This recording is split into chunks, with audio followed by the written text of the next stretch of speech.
Bonjour tout le monde, pas plus tard que la semaine dernière, j'étais en déplacement à l'ISE pendant 3 jours avec ma société Blicom spécialisée dans les Chromebooks. L'ISE, c'est en quelque sorte le salon incontournable de l'audiovisuel professionnel qui s'est déroulé à Barcelone. Autant vous dire que le temps était magnifique avec du soleil et un bon 15 degrés de moyenne, bien loin du temps gris et froid de Paris. Cette année, il y a eu plus de 1400 exposants répartis dans 8 halls dont faisait partie également Google.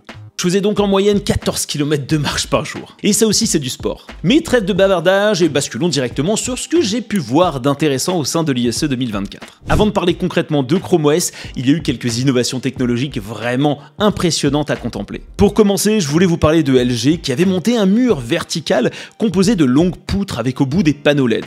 Elles étaient capables de bouger au rythme de la musique et de la scène, ce qui permettait de créer de la profondeur et du dynamisme. J'ai vraiment trouvé ça sympa à regarder. Des technologies applicables pour des usages plutôt événementiels, j'imagine. Du côté de Samsung, on a voulu voir les choses en grand tant au niveau de la longueur du stand que de son mur de wall. De wall étant la traduction littérale du mur. En effet, Samsung a décidé de faire du tape à l'œil dès l'entrée au stand avec un mur gigantesque composé d'un écran micro LED qui propulse des images proches du réalisme avec des couleurs plus pétillantes et un noir encore plus profond. J'ai adoré la scène des vagues au niveau de la précision et des détails, mais également celle des animaux qui semblaient être vraiment proches de nous. Autrement, la marque coréenne investit également dans les écrans transparents et durant l'ISE, ils en ont exposé un long qui affichait de l'information que je vais appeler augmentée, un peu à la manière d'un casque, par-dessus un écran 100% opaque pour créer une certaine profondeur et des plans. Ces écrans transparents font clairement partie des tendances du moment, on en retrouvait sur pas mal de stands de constructeurs et pour l'usage, j'imagine bien ce genre de dispositif pour des salles de réunion. On joue avec l'opacité afin de faire de la communication institutionnelle et créer de la discrétion pour les personnes à l'intérieur de la salle lorsqu'ils sont en pleine réunion. Alors le sujet qui m'a le plus intéressé, bien entendu, c'est Chrome OS. Google est de plus en plus engagé sur le secteur de l'affichage numérique et des usages kiosques. Et à ce propos, il y a eu plusieurs nouveautés, annonces, mises en avant. On revient chez Samsung et le constructeur a annoncé un partenariat avec Google et Cloud Shelf concernant une borne d'achat qui est compatible Chrome OS Flex. Ce qui signifie qu'il n'est pas nativement installé sur la machine, mais doit sûrement pouvoir être livré préinstallé. Pour être plus précis, Samsung va fournir le matériel, Cloud Shelf leur CMS pour intégrer le site e-commerce d'un client et Google Chrome OS Flex.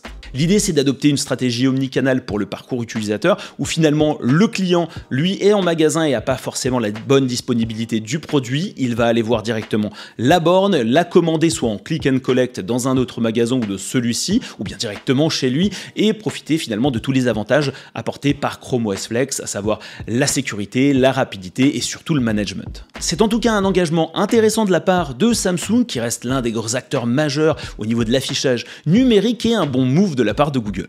J'ai pu enfin prendre rapidement en main la Lenovo Chromebox Micro. Celle-ci était exposée sur 3-4 stands du salon si je ne m'abuse, dont Lenovo qui avait prévu un corner dédié avec Chrome OS. Et je peux vous confirmer qu'elle est légère et qu'elle fait plus ou moins la taille d'un smartphone, en tout cas elle se rapproche beaucoup de mon Samsung Galaxy Fold 5. On retrouve les connectiques que j'avais déjà partagés sur le blog chromebooklive.com, à savoir 2 ports USB type A, un port HDMI, un port USB type C, un port jack et un port Ethernet en plus du Wi-Fi 6. Cette Chromebox est évidemment installable derrière un écran et je pense qu'elle devrait faire pas mal de bruit et d'émule avec un positionnement prix plutôt bas.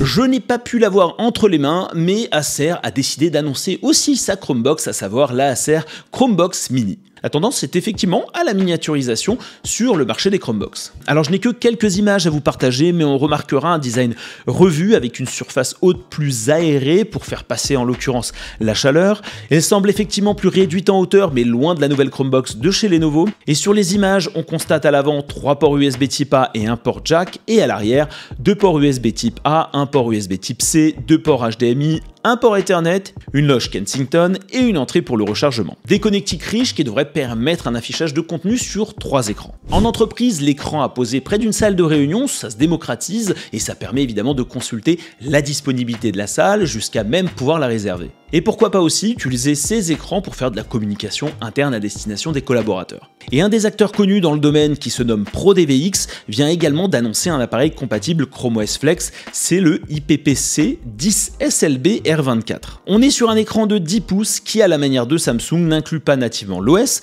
Cela dit, ce qui est intéressant de noter, c'est qu'un admin Chrome OS pourra également gérer ce type d'appareil et tout agréger au sein d'une même console.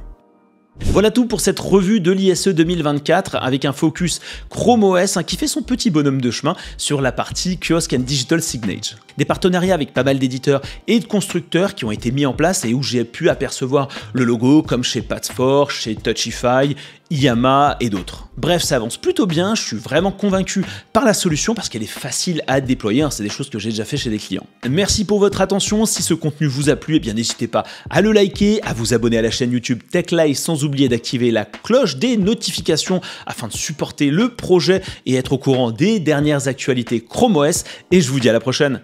Ciao, bye bye!